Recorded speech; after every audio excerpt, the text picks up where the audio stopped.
Hello, ladies and gentlemen. Welcome back to the Will's Health YouTube channel. And this one, we're going to be ranking pretty much every single supplement that you could consider taking for your gut health. From someone that suffered for many years with IBS, I've taken a lot of these, seen what works, done a lot of research into the different ones, and I've kind of figured out what is good and what's not so good.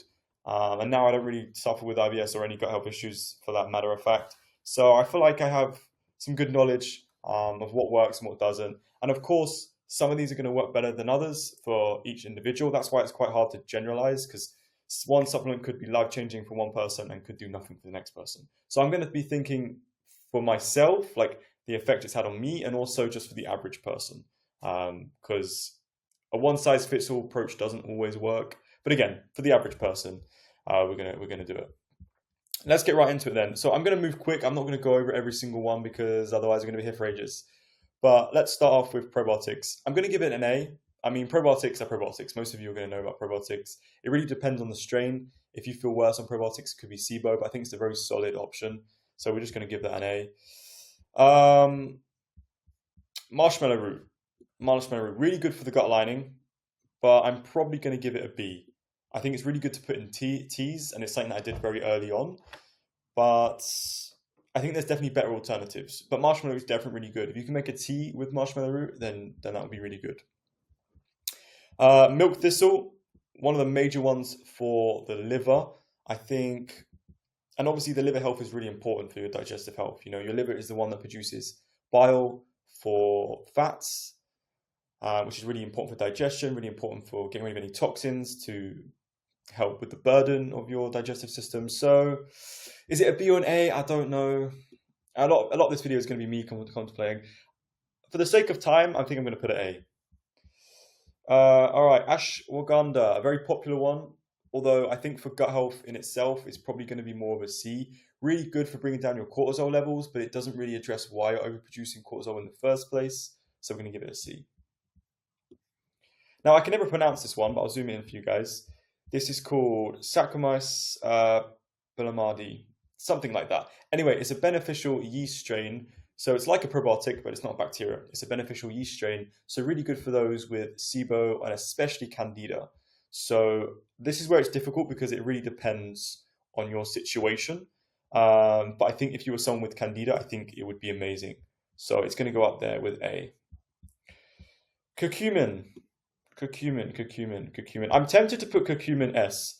Obviously, with IBS, there's no real signs of inflammation. It's usually low-grade inflammation. But if you're dealing with anything like gastritis or anything where there's some sort of inflammation going on, then I think curcumin could be amazing for a lot of you guys. Right. And I know I'm moving through these quick, but like otherwise I'm going to be here forever. Bone broth, again, I'm going to give it a B. Very high in collagen, again, really good for repairing that gut lining. It's going to be a B. I think there's better alternatives, but definitely something that you could definitely include. It is a little expensive though, but if you can do it, you can do it. L-glutamine, very popular. One of the probably most popular ones. Is it S? Is it A? I'm going to give it an A. One that I haven't taken myself. I've done alternative things. I think it could. I don't know. S or A. Some people said it's amazing. Some people said they haven't felt much benefits. Obviously, again, great for the gut lining and amino acid. But I think I'm going to stick with A. I think there's potentially better alternatives. People don't always tolerate it amazing. So I'm going to stick with A. I feel like a lot of these things are going to be A, just to give you a heads up. Prebiotics. Obviously, prebiotics are there to help feed the beneficial bacteria from the probiotics. I think taking it as a supplement probably is going to be C or D. I think it's a lot easier to get through your diet. So I don't think you would need a supplement. I mean, you could go ahead and take one. There'll be no real negatives, but I don't think it's essential. So I think we're going to stick with C. Licorice. Again, good for the gut lining. It's a bitter, can help stimulate enzyme production. I think I'm going to put it C though. What else have we got? We've got psyllium husk, again, kind of links in with the prebiotics. Is a prebiotic fiber. However, it is really good at regulating digestion and your motility. Even if you have constipation or diarrhea, it's really good at balancing. I think I'm going to put it B. Betaine HCl, really good for your stomach acid. Is it S? It could be S, guys. It could be S. I'm going to put it S. If you're struggling with your stomach acid, make sure you've done things for your gut lining first, because if you had gastritis, for example, and you took HCl, you're going to not be okay. I think it is S though. I think it is S. Especially if you're someone who's had a lot of acid suppressive drugs, PPIs, then I think it's definitely up there. Krill oil. Again, krill oil is kind of like a foundational stack. It's great for anti-inflammation, great for your joints and brain health. Like overall, a great supplement. It could probably be S. For gut health, I think I'm more going to think of an A tier though. Oregano oil or oregano, depending on who you are. Again, great antimicrobial, good for things like SIBO and any kind of overgrowth of negative bacteria. Where do I put it though? Probably A. It can be a little bit intense, so make sure you're careful with that. There's other antimicrobials like garlic and berberine and things like that, but this tends to be a pretty popular one. I think it's definitely up there though. What should we do next? Let's do fennel seed. Fennel seed, again, similar to marshmallow root, really good in a tea. If you could do marshmallow root and fennel seed in a tea, I think it would be really good. Tempted to put it in A, but I am going to sit with B for now. I'm just kind of thinking of the average person. If you took it, how kind of life-changing would it be? And I think it's good. I don't think it would be necessarily life-changing though. Zinc. Now, zinc, again, similar with krill oil, essential as like a foundational stack. This is a specific one for the gut lining. So it's zinc and L-carcinine, which is great amino acid for the gut lining. I haven't taken it myself personally, but I have heard some good stories. I think there's better alternatives potentially. That's why I'm tempted to put it in B and not A. I think we're going to stick with B though. Now, iodine. Iodine's an interesting one. Again, similar to krill oil and kind of zinc and those kind of things. Really good for your overall health, specifically for gut health. I think if you're deficient, it could be A, man. I mean, it could be A. A lot of people are deficient now. I mean, no one's getting iodine in their diet, unless you're like Japanese, you eat loads of seaweed. Most Westerners are not getting enough iodine. So I'm tempted to put it A.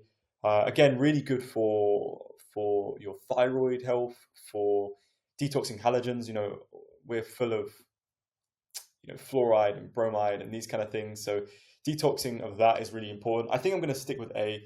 Be a little bit careful with iodine. It can give you some detox reactions, but it's definitely up there. You could argue it's not the best thing for gut health, but yeah. Right, let's move on. Sodium butyrate. Now, this is a short chain fatty acid, which is kind of the food for your cells in your gut lining. Now, you actually produce this, your bacteria, your microbiome, will produce sodium butyrate. Now, is it S or is it A? I'm tempted to put S. Because it's really good for your gut lining. There's many things that are good for your gut lining, so I don't know. I think we're going to put it S for now, but that might change in a little bit. Vitamin D, again, indirectly affects gut health. So if you're not taking vitamin D, you've got to be. Would it be life-changing for your gut health? I don't know. Would it be life-changing for your health? Yes. But can you see where the conflict is, guys? Between it's good for your health, but obviously this is for gut health specifically. I'm going to put B. Slippery elm, A. I'm not even going to go into too much about it. I think you guys know. Ginger root, obviously ginger, very good anti-inflammatory. I'm going to put it B. I think it's solid.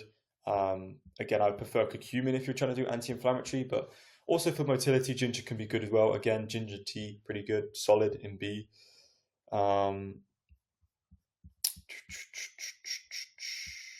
Apple cider vinegar. Now, this is apple cider vinegar gummies. I honestly think they're D. Definitely overhyped. If you get apple cider vinegar in a bottle with like something called the Mother and it's organic and it's not pasteurized, it could be an A or it might be a B. Probably just very solid because I use that and I think it's very good. I think the gummies though, they're not good. They're not going to contain any of that. Probably process some additives. So Maybe a C, but we're gonna put it in D because something's got to go in D. So it's gonna be the gummies. L-theanine. Now, L-theanine, again, a non-essential amino acid that is found in green tea. Really good at calming because it boosts the neurotransmitter called GABA, which is the main calming neurotransmitter in your brain. So good for the kind of nervous system side of things. And I do take it, really happy with it. Will it directly affect your gut health?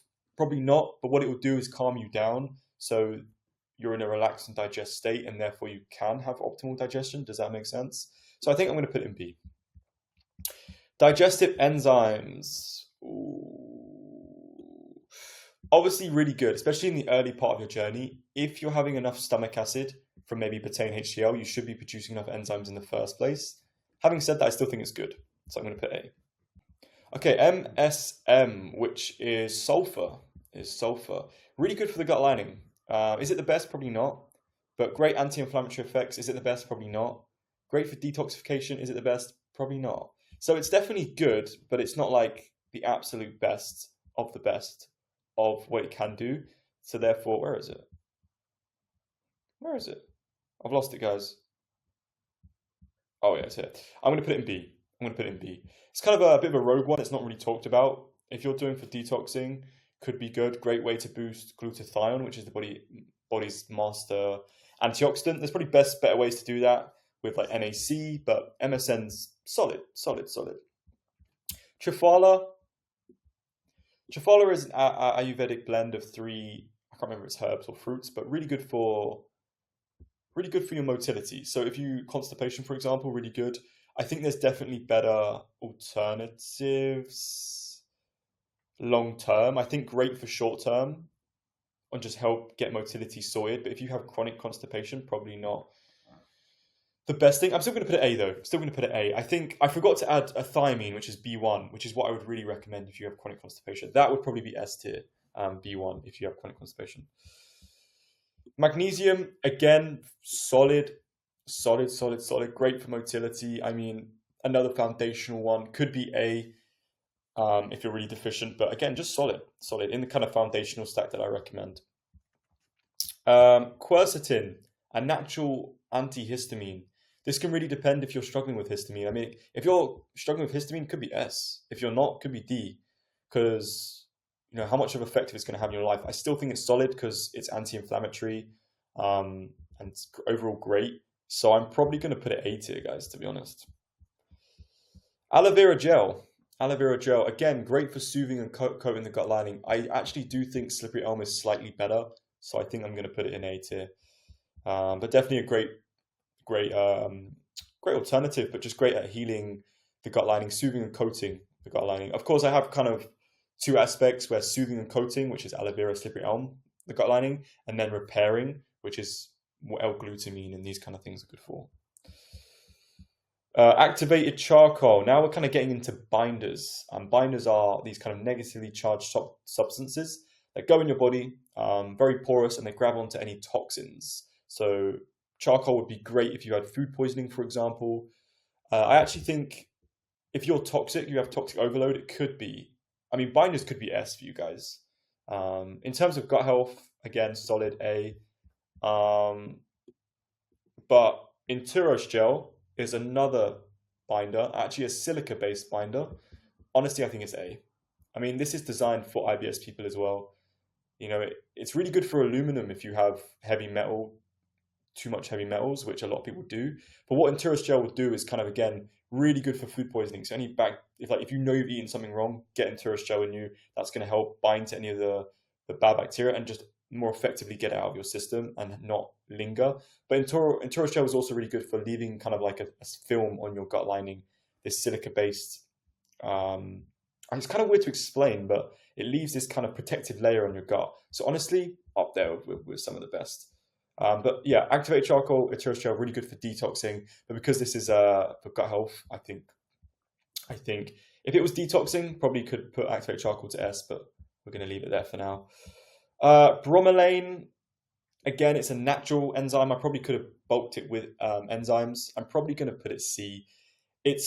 Bromelain is in pineapple, so it's the digestive enzyme found in pineapple, and it's just a more concentrated if you're taking a supplement form. Is it life-changing? It could be D, guys. I don't know. I don't know. It could be D. We're going to put it D. Why not?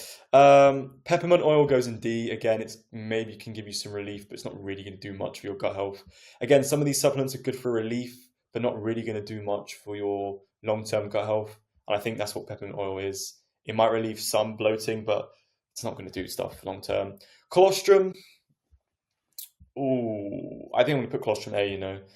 If it's a good quality colostrum, which WellGuard do, you know, it's from grass-fed cows, it's not heated crazy, not too pasteurized, then it's going to keep a lot of its nutrients. I think it's up there. You know, really high in IGF, which is insulin growth factor, great for rebuilding the gut. Also just good if you're into the gym as well, good for repair and muscle and whatnot. So it's definitely my preferred choice in terms of when it comes to repairing the gut lining. Oxy powder. Now this is an interesting one. Oxy powder is from Global Healing Center, and that company is amazing. But Oxy powder is very unique in its abilities. Oxy powder is magnesium essentially, but what they have been able to bind oxygen to the magnesium, which is very difficult to do, and it took decades to figure out how to do it. If you are interested in learning more about that, then the guy who made it is called Dr. Edward Group, and you can look at his stuff. Some of his stuff's amazing. He goes a little bit more deeper into general health and detoxing, but Oxy powder as a cleanse to kind of any of the buildup of any of the fecal matter that's built up in your intestines, great at cleansing, and doing that a couple times a week would be really preferred. But what also you're going to get is kind of that sustained release of oxygen in your intestines, which is going to be unlike any other supplement, to be honest. You know, a lot of them say they have oxygen-based magnesiums, but I think this one's been proven to have sustained release over like 12 hours, where a lot of them, it just goes within a few minutes, if that makes sense. So I think this is definitely up there in terms of what you could do maybe for a cleanse. If you felt like you are kind of backed up a bit, or you've eaten a lot of the wrong foods and you want to kind of get it out of your system a little bit easier. So definitely look into that. I think that's it. Again, I kind of forgot about B1, which would probably be S tier. Apart from that, I think this is pretty solid. I don't think there's anything else I would want to move. Again, vitamin D could be S if you're deficient, but again, I think for general health, it's probably, or general health is S. For gut health, it's probably a little bit lower. But again, yeah, I mean, this all kind of comes down to your specific needs. Again, taking supplements randomly might not be beneficial. Obviously, the best supplement for you is the one that you need and you're deficient in. But I think on the average person, this is a solid list. And I think these S tiers are S tiers for sure. Yeah. So I don't think I would change anything. I probably missed out a couple, but any you can drop down in the comments below. I did move through it fast, so any ones that you are particular in learning more about, I can maybe go over. But this video is already nearly 20 minutes, so I think I'm going to call it there. But yeah, just remember, guys, like supplements is only one aspect, and of course you have to work on your mental health and your nervous system and also your diet. You can't always rely on just another supplement, because the supplement world is it's a multi-billion-dollar industry, right? So the supplement world is very hard to navigate. Some things could be cheap, you know, toxic, a waste of time just to get your money. Some things, in my opinion, can be life-changing. So you can really go from both extremes, and navigating that can be really difficult. So yes. Anyway, we'll end it there. If any of you want my support in your gut health journey or IBS, then there's a link down below. And if you wanted a customized protocol when it comes to this, customized supplement routine, then I can do that for you as well. Just have a look at the link in my bio, and that'll take you to a little video. You can learn a little bit more about me, and we can book a little intro call there from there. Cool. I think that's it. I think I moved quickly, but that's what happens with these kind of things. I don't want to make the video an hour long and go through each one, but any other questions, drop down below. But yeah, I'll see you guys in the next one.